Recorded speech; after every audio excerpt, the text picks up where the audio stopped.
السلام علیکم لسنرز، میں ہوں آپ کی ہوسٹ نیلم، اور نیلم آپ کو اپنے چینل میں ویلکم کرتی ہے۔ شروع کرتے ہیں آج کی سٹوریز اللہ کا بابرکت نام لے کر، جو انتہائی عالی رتبہ اور بہت جلیل القدر ہے۔ لسنر، آج کی پہلی خوفناک کہانی میرے ساتھ شیئر کی ہے عبدالوہاب نے۔ عبدالوہاب کہتے ہیں، میں بیسیکلی اسلام آباد میں رہتا ہوں، اور میرے جو بزنس ہے وہ گجرات میں ہے۔ میں نے ایک فرنچائز خریدی ہوئی ہے فاسٹ فوڈ کی، جدھر میں اکثر ڈیوٹی دینے کے لیے جاتا ہوں، چیک کرنے کے لیے جاتا ہوں، کیونکہ ہر چیز ورکرز پر نہیں چھوڑی جا سکتی۔ اسی دوران میری ملاقات ایک شخص سے ہوئی، اپنی اسی فاسٹ فوڈ کی فرنچائز پر۔ ادھر ایک شخص بیٹھا ہوا تھا جو کہ کافی مجھے پریشان لگ رہا تھا۔ اس کی پریشانی کو دیکھ کر مجھے کافی عجیب لگا، اور اسی دن میں ادھر پہنچا تھا۔ میں اس کے پاس گیا اور میں نے اسے پوچھا کہ آخر تمہیں کیا مسئلہ ہے، جس پہ اس نے کہا کہ سر آپ کون ہیں؟ میں نے کہا کہ تم مجھے بتاؤ آخر تمہیں کیا مسئلہ ہے، تم بہت دیر سے ادھر بنا کچھ کھائے پیے بہت پریشان لگ رہے ہو، کیا تمہارے پاس کھانے کے لیے پیسے نہیں ہیں؟ وہ حلیے سے کچھ اچھا خاصا نہیں لگ رہا تھا۔ وہ مجھے کسی بات کا جواب نہیں دے رہا تھا، اور مجھے لگ رہا تھا کہ وہ بہت بھوکا ہو۔ میں نے اس کے لیے کچھ فاسٹ فوڈ آرڈر کیا، وہ اس کو کھلایا، اس کو کافی تسلی دی۔ کافی تسلی دینے کے بعد پھر میں نے اس سے پوچھا اب بتاؤ۔ وہ مجھے پھر بھی کچھ نہیں بتا رہا تھا۔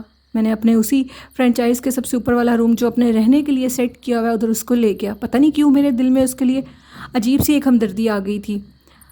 وہ جیسے ہی میرے ساتھ اوپر بیٹھا تو آدھی رات کو وہ اونچا اونچا رونے لگا اور کہنے لگا کہ میری زندگی برے طریقے سے برباد ہو چکی ہے۔ میں نے کہا کیوں، تمہاری زندگی کو کیا ہوا ہے؟ جس پہ اس نے کہا کہ ایک عامل سے میری ملاقات ہوئی تھی آج سے 5 سال پہلے۔ اس عامل نے مجھے چلا کرنے کے لیے کچھ چیزیں بتائیں۔ پیسے کے لالچ میں نے آ کر وہ چلا کرنا شروع کر دیا۔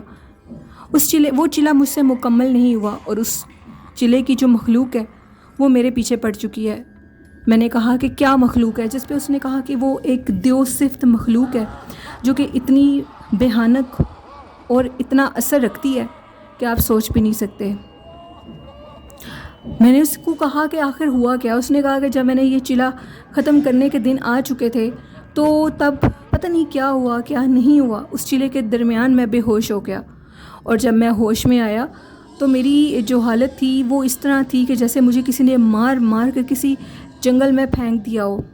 اس چلے کے نتیجے میں جیسے ہی میں گھر پہنچا، پتہ نہیں کس طریقے سے میں کیسے گھر تک پہنچا، وہ راستہ کیسے میرے گھر تک گیا، ادھر ایسے تھا کہ جو میرا بیٹا تھا، جاتے ہی اس کی طبیعت خراب تھی اور 2 دن میں اس کی ڈیتھ ہو گئی، اس کی بیوی کی ڈیتھ ہو گئی، اس کا گھر خالی ہو گیا۔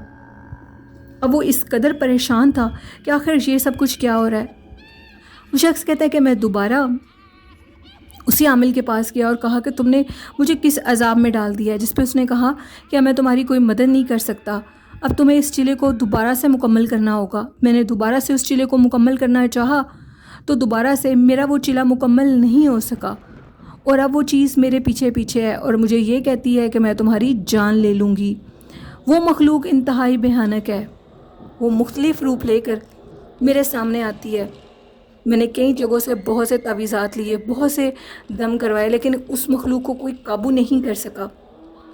وہاں کہتے ہیں کہ میں نے اس سے کہا اب میں تمہارے لیے کچھ کر سکتا ہوں تو تم مجھے بتاؤ، جس پہ میں نے وہاں سے کہا کہ تم میری اتنی مدد کر دو کہ کسی ایسے عامل کے پاس مجھے لے جاؤ جو میری جان چھڑوا دے اس مخلوق سے۔ رات کو سوئے ہوئے وہ میری خواب میں آ جاتا ہے، میری آنکھ کھلتی ہے تو وہ میرے سامنے کھڑا ہوا ہوتا ہے۔ وہ نہایت بھیانک شکل کا ایک بلند قد و قامت کا ایک شخص ہے جو کہ نہایت خوفناک اور کالا سیاہ ہے۔ اس کی خوفنیت کو دیکھ کر میں بہت زیادہ ڈر جاتا ہوں۔ اب وہ بیچارہ پریشان حال تھا۔ میں نے اپنے مختلف دوستوں سے پوچھا، میرا فرینڈ شپ سرکل بہت بڑا ہے، جس میں میرے ایک دوست نے مجھے کہا کہ تم اپنے اس جاننے والے کو سندھ کے شہر میں لے جاؤ، وہاں پر تمہیں ایک عامل ملے گا۔ لیکن جو اس کی حالت تھی، سارے پتہ کروانے کے بعد سندھ کی سائڈ پر اس عامل کے پاس جانے کے جو راستہ تھا وہ انتہائی دشوار گزار تھا۔ کبھی گاڑی کی جو ٹائر تھا وہ پنچر ہو جاتا تھا، کبھی کچھ ہو جاتا تھا، کبھی کوئی معاملہ، کبھی پیٹرول ختم۔ پیٹرول میں ہمیشہ لانگ ڈرائیو پر جانے سے پہلے میں اپنے ساتھ پیٹرول لے کر جاتا ہوں۔ گاڑی کے ساتھ مختلف واقعات ہونے لگے، کبھی وہ شخص اونچا اونچا رونے لگے، کبھی وہ شخص کچھ کرنے لگے، یہ سارے واقعات جو کہ وہاں کے پہنچنے کے راستے کے درمیان میں تھے۔ اس دیو کے چلا کرنے میں اس کو جو مصیبتیں پیش آئیں وہ میں اپنی آنکھوں سے دیکھ رہا تھا۔ ایک دم سے اتنی سخت اندھیری چلی، مجھے یوں لگا تھا کہ جیسے گاڑی کا چھت اڑ جائے گا۔ وہاب کہتے ہیں کہ میں چشمدید گواہ ہوں اس واقعے کا، اس شخص کی زندگی میں جو واقعہ پیش آیا۔ اس کی ساری زندگی برباد ہو چکی تھی۔ وہ ایک پڑھا لکھا شخص تھا، اس نے MBA مارکیٹنگ میں کیا ہوا تھا، وہ انگلش سپیکنگ تھا، وہ بہت اچھی اردو اور انگلش میں مہارت رکھتا تھا۔ اس کو دیکھ کر نہیں لگتا تھا کہ وہ انگلش بول سکتا ہو یا وہ اتنا پڑھا لکھا ہوا ہو۔ اس کی ساری زندگی تباہ ہو چکی تھی، اس کی زندگی ایک برے دیو کے قبضے میں آ چکی تھی۔ اب یہ جب ہم اس سندھ کے اس علاقے میں پہنچے تو تب جا کر یہ پتہ لگا کہ وہ پورا علاقہ ان بابا جی کی دعا سے محفوظ ہے۔ وہاں پر کوئی جنات کسی کو قابو نہیں کر سکتا، کسی پر غلبہ حاصل نہیں کر سکتا۔ میں آپ کو یہ بتا دوں، سندھ کی وہ جگہ آج بھی مشہور ہے۔ وہ جو بابا جی ہیں ان کے جو کہ دعا سے ان کا جو نیم ہے، آئی ایم سوری وہاب، وہ مجھے ذہن میں نہیں آ رہا، وہ میں ضرور کل مینشن کروں گی اپنے لسنرز کے ساتھ۔ وہ بہت بڑے بزرگ ہیں، صوفی بزرگ ہیں جن کی وفات ہو چکی ہے، لیکن ان کی جو کرامات ہے وہ آج بھی ادھر نظر آتی ہیں۔ جیسے وہاب کہتے ہیں میں اپنے اس دوست کو، اس جاننے والے کو، اس عزیز کو لے کر ادھر داخل ہوا تو وہ سارا سلسلہ تھم گیا، اور تھمنے کے بعد ہم لوگ آخر مزار تک پہنچ گئے۔ مزار کے اندر داخل ہونے سے پہلے لکھا تھا کہ درود ابراہیمی کا ورد کرنا ہے، درود ابراہیمی کا بلند آواز میں ورد کرنا ہے۔ بلند آواز میں درود ابراہیمی کے ورد کرتے ہم لوگ اندر داخل ہو گئے تو کچھ دیر کے بعد ایک دربان خوان آیا اور مجھے کہنے لگا کہ آپ کہاں سے آئے ہیں؟ میں نے کہا ہم پنجاب اسلام آباد سے آئے ہیں۔ تو اس نے کہا کہ آپ کا کیا کام ہے؟ میں نے اس کو اپنا سارا کام ڈیٹیل میں بتایا تو اس شخص نے کہا کہ آپ کو کچھ دیر انتظار کرنا ہوگا، رات کے ٹائم آپ کو بابا جی کے صاحبزادے سے ملوایا جائے گا اور وہ آپ کے مسئلے کا حل ضرور نکال دیں گے۔ تب تک ہم آپ کے لیے کھانا لاتے ہیں، کھانا کھانے کے بعد آپ ریسٹ کریں اور ریسٹ کرنے کے بعد آپ لوگ نماز پڑھ کر درود ابراہیمی کا ورد جاری رکھیں جب تک بابا جی کے صاحبزادہ آپ کے پاس آ نہیں جاتے۔ خیر یہ کام رہا، بہت سکون تھا۔ وہ شخص کہتا کہ میرے دل کو ایک روحانی سکون مل رہا ہے، تم مجھے چھوڑ کے ادھر چلے جاؤ، تم اپنا کام خراب مت کرو، میرے لیے تم اپنی ساری مصروفیات کو چھوڑ کر آئے ہو تو تم چلے جاؤ۔ میں نے کہا کیا میں تمہیں یہاں تک لے کر آیا ہوں تو میں تمہارے سارا کام کروا کر جاؤں گا۔ خیر رات کو وہ صاحبزادہ صاحب آئے، وہ ایک بزرگ شخص تھے وہ بھی، اور انہوں نے سبز رنگ کا چوغا پہنا ہوا تھا، سر پہ سفید رنگ کا عمامہ تھا، چہرے سے نور برس رہا تھا۔ وہ جیسے ہی آئے تو ہم کھڑے ہو گئے ادب سے، ان کا چہرہ اتنا نورانی اور خوبصورت تھا، ان کے ادب میں ہمیں کھڑا ہونا پڑا۔ یہ بات ہمیں کسی نے کہی نہیں تھی۔ ہم لوگ خیر بیٹھ گئے۔ اب اس کے بعد وہ بزرگ آ کر بیٹھے اور انہوں نے خود بتایا کہ تم ایک دیو کے قبضے میں ہو، وہ دیو تمہیں مار نہیں سکتا تب تک جب تک تم نے جو دن چلے کے گزارے ہیں ان سے تم اس کو آزاد نہ کر دو، اس لیے سب سے پہلے تم اسے ڈرنا چھوڑ دو۔ وہ تمہیں کچھ بھی نہیں کہہ سکتا، ہاں وہ تمہیں ڈرا ضرور سکتا ہے۔ یہ بات سن کر مجھے بہت تسلی ہوئی۔ وہاب کہتے ہیں کہ میں اس شخص کا نیم آن ایئر نہیں کروں گا، یہ اس کی زندگی کی ایک سٹوری ہے۔ پھر بابا جی نے خوب ادھر علاج کیا۔ اس علاج کے دوران ہمیں کوئی دقت پیش نہیں آئی، بڑی آسانی سے سارا علاج ہو گیا۔ لیکن جب آخری رات تھی، ہم دونوں مسافر خانے میں رکے ہوئے تھے تو یوں لگ رہا تھا کہ بہت بھاری قدموں میں کوئی چھت کے اوپر چل رہا ہو۔ یہ بات بہت تفتیشناک تھی۔ میں فوراً اٹھا، درود ابراہیمی پڑھی اور بابا جی کے اس جو ان کا تھا نوکر اس کے پاس گیا اور کہا کہ صاحبزادہ صاحب کو یہ بتائیں کہ وہ چیز ہمیں اپنے چھت کے اوپر محسوس ہو رہی ہے۔ اس شخص نے کہا، ان کے نوکر نے، کہ وہ محسوس ہو سکتی ہے، بگاڑ کچھ نہیں سکتی، ڈرنے کی ضرورت نہیں ہے۔ ابھی یہ بات کر کر میں اندر ہی جا رہا تھا تو وہ جو جس لڑکے کو میں اس کی آنکھیں ایک جگہ دیکھی جا رہی تھی ٹکٹکی باندھے۔ میں نے کہا کہ تمہیں ہوا کیا ہے؟ جس پہ وہ میری کسی بات کا جواب نہیں دے رہا تھا۔ صاحبزادہ صاحب اپنے آرام گاہ سے اٹھ کر ہمارے پاس آئے اور انہوں نے اس کے اوپر ایک دم کیا۔ دم کے دوران اس کی پاکٹ میں سے ایک بہت بڑی چھپکلی نکلی، کالی سیاہ چھپکلی، جس کو صاحبزادہ صاحب نے اپنے نوکر سے کہہ کر مارنے کا کہا۔ جیسے ہی نوکر نے اپنا جوتا اس کے اوپر مارا تو اس کا سر دھڑ سے الگ ہو گیا اور اس دھڑ میں سے عجیب و غریب گندی سمیل آ رہی تھی۔ ایک چھپکلی، آپ یہ اندازہ لگا لیں کہ وہ ہوگی میرے ہاتھ جتنی، اور وہ بہت زیادہ چوڑی تھی۔ اس میں سے اتنی گندی سمیل یہ میں سوچ بھی نہیں سکتا تھا۔ میں نے صاحبزادہ صاحب سے ڈرتے ڈرتے پوچھا کہ آخر یہ کیا چیز تھی، جس پہ انہوں نے کہا کہ یہ وہی مخلوق تھی جو کہ اس شخص کے اوپر قابض ہوئی تھی، اب یہ اس کے ہر چنگل سے آزاد ہو چکا ہے۔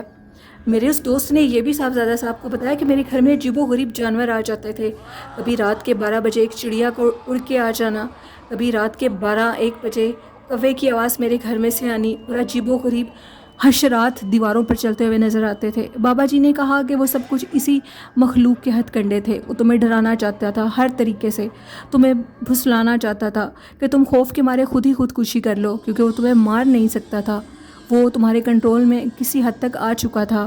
خیر تم اس چیز کو جان نہیں سکے کہ تم نے اس چیز کو کیسے کنٹرول میں کرنا ہے۔ وہاں آپ کہتے ہیں کہ اب وہ میرا دوست بہت اچھا دوست بن چکا ہے، اور وہ میرے ساتھ اسی فرنچائز پر میں نے اس کو ایز اے مینیجر اس کو جاب دے دیا، لیکن اس کی زندگی کا یہ جو تلخ تجربہ ہے میں اور وہ کبھی نہیں بھول سکتے۔ وہ نہایت ایک ایماندار انسان ہے، 5 ٹائم کی نماز پڑھتا ہے، قرآن پاک کی ورد کرتا ہے، بہت اچھا اور نیک انسان ہے۔ یہ ایک سٹوری تھی عبدالوہاب کی جو انہوں نے شیئر کی اسلام آباد سے، تو بہت شکریہ عبدالوہاب اپنی سٹوری شیئر کرنے کے لیے۔ بڑھتے ہیں آج کے دوسرے واقعے کی طرف۔ یہ واقعہ میرے ساتھ قصور سے شیئر کیا ہے نازیہ نے۔ نازیہ کہتی ہیں حالیہ دنوں میں جو بہت زیادہ لوڈ شیڈنگ ہو رہی تھی، انہی دنوں میں ہم لوگوں کے یو پی ایس کی بیٹری بالکل ڈیڈ ہو چکی تھی۔ میرے ہسبینڈ کو میں 2 دن سے کہہ رہی تھی کہ یو پی ایس کی بیٹری چینج کروا لیں، وہ بالکل ختم ہو چکی ہے۔ اسی دوران لائٹس بہت زیادہ آف ہو رہی تھیں، اور میں اپنے بچوں کو اٹھا کر اپنے گھر کے سب سے اوپر والے چھت پر لے گئی، کیونکہ ادھر 4 پائیاں بچھی ہوئی تھیں تو بچوں کو گرمی نہ لگے۔ میں اوپر لیٹی ہوئی تھی بچوں کے ساتھ۔ میرے ہسبینڈ اکثر کام کے سلسلے میں آؤٹ آف سٹی ہوتے ہیں۔ 3:30 بجے کا رات ٹائم تھا، تو اچانک سے مجھے فضا میں آسمان کی طرف سے ایک لڑکی کی گنگنانے کی آواز آئی۔ وہ آواز انتہائی سریلی اور بہت خوبصورت تھی۔ نہ جانے وہ آواز کہاں سے آئی یہ تو میں نہیں جانتی، لیکن اس آواز کا خوبصورت ہونا تو ایک طرف، لیکن وہ دہشت، وہ خوفناک پن جو میرے دل پر چھا گیا۔ ہم لوگوں کا گھر جس جگہ پر ہے وہاں پر بہت کم مکانوں کی تعمیر ہوئی ہے، اور بہت کم لوگ وہاں پر رہتے ہیں، اور وہ آواز کا جو آنا اچانک سے آسمان کی طرف سے گنگنانا، گانا، وہ نہایت خوف زدہ کر گیا مجھے۔ میں نے اپنے بچوں کو جگایا اور اللہ کا نام لیا، اور بچوں کو لے کر نیچے چلی گئی گھر میں، اور جیسے ہی نیچے گئے تو لائٹ بھی آ گئی۔ یہ میری زندگی کا حالیہ دنوں میں ایک خوفناک واقعہ ہے، جو کہ میں نے صبح اٹھ کر اپنے ہسبینڈ کو بتایا کال کر کے۔ انہوں نے ایک بابا جی سے اس کے متعلق پوچھا، کیونکہ میرے ہسبینڈ بہت وہمی ہیں، وہ ان چیزوں کو بہت نوٹس کرتے ہیں۔ تو بابا جی نے کہا کہ وہ جو بھی مخلوق تھی وہ کہیں ادھر سے گزر رہی تھی، اور ایسی مخلوقات کی جو ہائٹ ہوتی ہے وہ آسمان کو چھوتی ہے، تو وہ آسمان کی طرف سے آواز ایسی لگا ہے اس کو کہ آسمان کی طرف سے آئی ہے، کیونکہ اس مخلوق کی ہائٹ بہت اونچی تھی، اور کہیں اسی راستے سے گزر کر وہ کہیں سے جا رہی تھی، اور وہ گنگنا رہی تھی، جو کہ رات کے ٹائم آپ کی بیوی کو اس کی آواز آئی، اور ایسی خطرے کی کوئی بات نہیں ہے۔ آپ کی بیوی نے بہت اچھا کیا کہ وہ وہاں سے آ گئی، کیونکہ قریب ہی بہت زیادہ پہاڑ بھی ہیں۔ یہ ایک سٹوری تھی نازیہ کی، جنہوں نے قصور سے شیئر کی۔ بہت شکریہ نازیہ۔ اور لسنرز، یہ تھی آج کی خوفناک سٹوریز۔ آپ لوگوں کو کیسی لگیں اپنا فیڈ بیک دیجیے گا۔ آپ بھی اپنی خوفناک کہانی ہے کومنٹ باکس میں اور ڈسکرپشن باکس میں میرے ای میل آئی ڈی اور فیس بک آئی ڈی پر شیئر کر سکتے ہیں، اور جس طرح چینل کو سبسکرائب کریں، اسی طرح مجھے سپورٹ کرتے رہیں۔ آپ کی سپورٹ مجھے بہت اچھی لگتی ہے۔ اور آج کا اچھا میسیج ہے کہ اپنے والدین جیسی خوبصورت نعمت کا بہت قدر کریں اور ان کی بہت خدمت کریں، سچ بولیں، اور جیسے گرمی کا موسم ہے اپنے آپ کو دھوپ اور پسینے سے بچائیں، جتنا ہو سکتا ہے اپنے گھروں میں رہیں۔ آئی ہوپ اس پر آپ ضرور عمل کریں گے، اور مجھے نیلم یاسین کو اجازت دیجیے، دعاؤں میں یاد رکھیے گا۔ اللہ حافظ۔